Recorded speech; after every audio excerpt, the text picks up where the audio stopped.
Students, हमारी जो last class हुई थी उसमें हमने बैक्टीरिया के मतलब ई कोलाई के जीनोम ऑर्गेनाइजेशन को डिस्कस किया था। नेक्स्ट जो हमारा टॉपिक है वो है वायरस जीनोम। इसका मतलब है कि वायरस जीनोम में किस तरीके का जीनोम ऑर्गेनाइजेशन होता है, हम उसको स्टडी कर रहे हैं। देखिए, वायरस जीनोम के केस में हम सबसे बढ़िया एग्जाम्पल जो हमारा रहता है वो रहता है बैक्टीरियोफेज का। और बैक्टीरियोफेज क्या होते हैं? ऐसे वायरस जो बैक्टीरिया को ही इन्फेक्टेड करते हैं उन्हें हम क्या कहते हैं? बैक्टीरियोफेज कहते हैं। यहाँ जो फेज़ वर्ड है, फेज़ वर्ड का मतलब ही यही है कि दूसरों को डैमेज करने वाला या दूसरों को नष्ट करने वाला। यहाँ पर इस वायरस जीनोम की डिस्कवरी किसने की थी? तो वो डिस्कवरी की थी ट्वेट एंड डी हैरेल।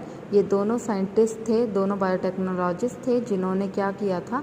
इसका डिस्कवरी किया था और डिस्कवरी करके ये बताया था कि वायरस जीनोम जो है वो किस तरीके से प्रेजेंट होता है। इनके द्वारा की गई डिस्कवरी के बेसिस पर एक और साइंटिस्ट थे, ब्राडले, और इन्होंने 1976 में बैक्टीरियोफेज का डिस्क्रिप्शन दिया था, यानी उसे एक्सप्लेन किया था कि बैक्टीरियोफेज की स्ट्रक्चर कैसी होती है, उसमें कितने न्यूक्लिक एसिड प्रेजेंट होते हैं, ये सारी चीज़ें ब्राडले ने बताई थी।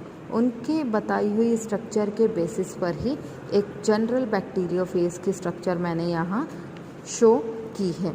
देखिए, जब जनरल बैक्टीरियोफेज की स्ट्रक्चर हम देख रहे हैं तो ये रीज़न जो है, ये रीज़न इसका हेड रीज़न होता है और इन्फेक्टेड पार्ट यही है क्योंकि यहाँ पर डीएनए प्रेजेंट होता है। इसके हेड रीजन में ही डीएनए प्रेजेंट होता है और डीएनए जो होता है उसके ऊपर प्रोटीन का कवरिंग प्रेजेंट होता है, प्रोटीन से कवर्ड रहता है। कहाँ पर प्रेजेंट होता है? हेक्सागोनल हेड है और ये हेक्सागोनल हेड में डीएनए प्रेजेंट है। डीएनए के साथ में प्रोटीन से बाइंडिंग भी हो रखी है। इसके साथ अगर हम बात करें कि इसका बैक्टीरियोफेज का हेड का, उसके साथ में साइज़ कितना होता है, वेट कितना है, तो वो है 700 एंगस्ट्रम।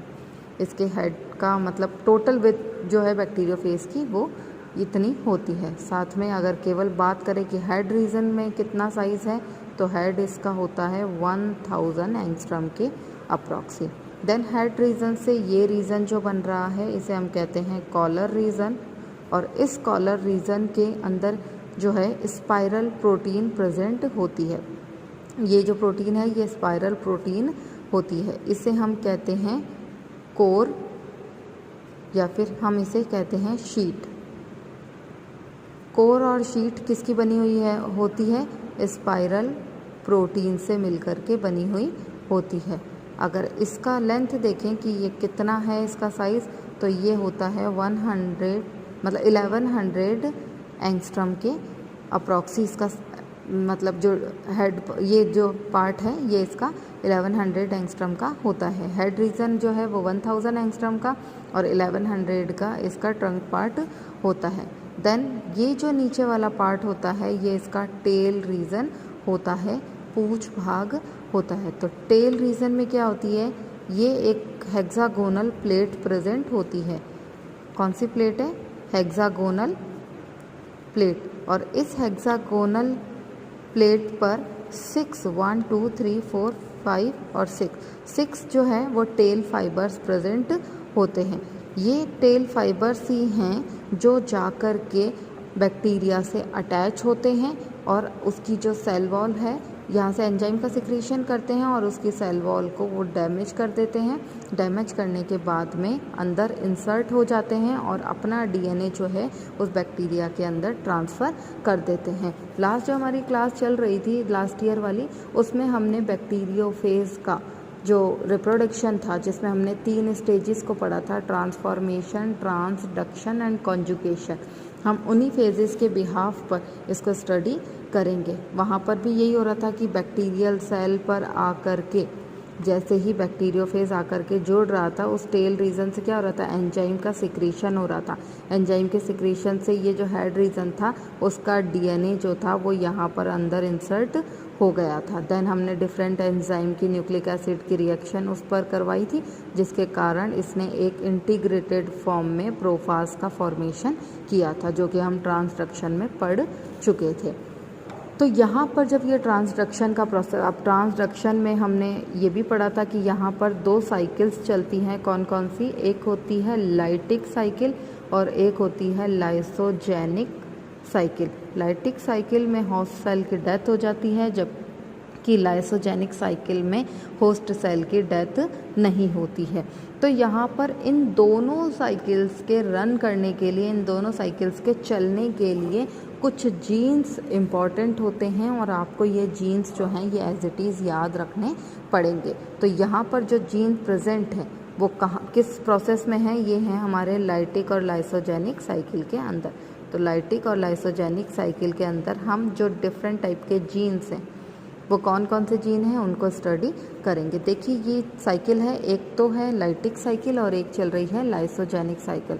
किस फॉर्म में चल रही है, ये हमारी चल रही है ट्रांसडक्शन के अंदर। जो हमारा ट्रांसडक्शन की प्रोसेस है उसमें लाइटिक और लाइसोजेनिक साइकिल चल रही है।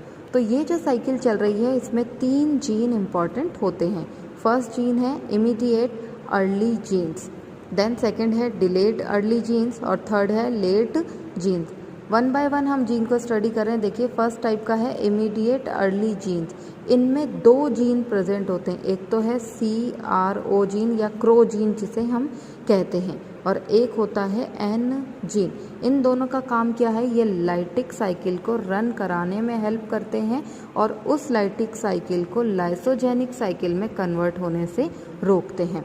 तो यहाँ पर जो क्रो जीन और N जीन है, यहाँ क्रो जीन जो है वो एंटी रिप्रेशन की तरह परफॉर्म करता है और N जीन जो है वो एंटी टर्मिनेटर की तरह परफॉर्म करता है। इसका मतलब है रिप्रेस होने से रोकना। जैसे नोड और एंटी नोड्स होते हैं ना, कि बॉडी के अंदर एंटीबायोटिक्स के लिए एंटी नोड्स प्रेजेंट होता है, उसी तरीके से ये क्या करेगा, लाइटिक साइकिल को बंद होने से रोकने में मदद करेगा, किसी और के इन्फेक्शन को कंट्रोल करने की कोशिश करेगा। और साथ में एंटी टर्मिनेटर, अगर टर्मिनेटर एंड आ जाता है तो साइकिल बंद हो जाएगी, तो उसके लिए एन जीन पहले ही प्रेजेंट होता है और वो टर्मिनेशन को एंड होने से रोकता है।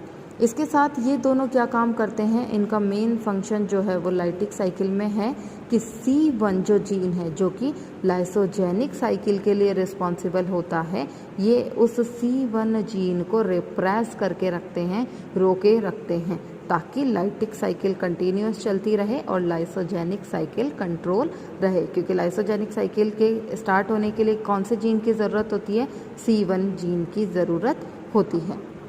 तो ये दोनों जीन जो है इस C1 जीन की एक्टिविटी को कंट्रोल करके रखते हैं, उसके एक्सप्रेशन को कंट्रोल करके रहते हैं। देन हमारा सेकंड टाइप ऑफ जीन है डिलेड अर्ली जीन। इस डिलेड अर्ली जीन्स में बहुत सारे जीन हैं, जैसे C1 और C3। ये दोनों जीन जो हैं ये रेगुलेटरी जीन होते हैं, और रेगुलेटरी जीन है तो ये रेगुलेशन की प्रोसेस को कंटिन्यू करने में हेल्प करते हैं। उसके साथ 7 जो हैं वो रिकॉम्बिनेशन जीन होते हैं। ये 7 रिकॉम्बिनेशन जीन क्या काम करते हैं, ये रिकॉम्बिनेंट प्रोसेस को करेंगे।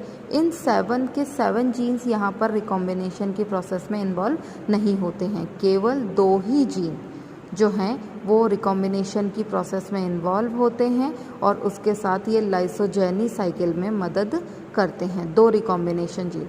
बाकी 5 जो हैं जीन वो एज इट इज़ ही रहते हैं, रिकॉम्बिनेशन की प्रोसेस में मदद करने के लिए ज़रूरी होते हैं। लेकिन यहाँ रिकॉम्बिनेशन में जो 2 जीन काम में आ रहे हैं वो किस में मदद कर रहे हैं, लाइसोजेनी साइकिल के अंदर मदद कर रहे हैं। इसके साथ 2 रेप्लिकेशन जीन है। रेप्लिकेशन जीन होंगे तो वो क्या काम करेंगे, रेप्लिकेशन की प्रोसेस को करेंगे। इसके साथ Q anti terminator gene present होता है, जो कि लाइटिक साइकिल को कंट्रोल होने के लिए रोकता है कि वो कंट्रोल नहीं होनी चाहिए और वो कंटिन्यूस चलती रहनी चाहिए। तो ये क्या करता है, ये हेल्प करता है किसमें, लाइसिस में या लाइटिक साइकिल के अंदर ये हेल्प करता है in the form of anti terminator. इसके बाद में हमारा थर्ड टाइप का जीन जो है वो है लेट जीन।